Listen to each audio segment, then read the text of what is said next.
Hi hello అందరికీ.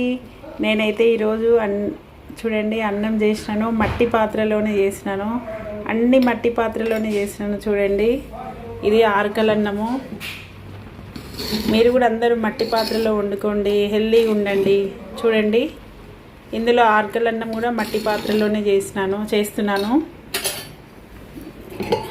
ఇది curry, ఇది కర్రీ పాలకూర ఫ్రై.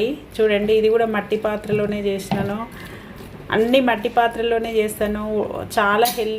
చాలా హెల్దీ అండ్ టేస్టీగా కూడా అయితే వంటలు. అందరూ మట్టి పాత్రలు వాడండి. చూడండి, నా ఛానల్ ఫస్ట్ టైం చూసేవాళ్ళు లైక్ చేయండి, సబ్స్క్రైబ్ చేయండి. నేనైతే అన్ని మట్టి పాత్రలోనే చేస్తున్నాను. మీరు కూడా అందరూ మట్టి పాత్రలు వాడండి. చూడండి, ఆర్కలన్నం చేస్తున్నాను. ఓకేనా? Thank you.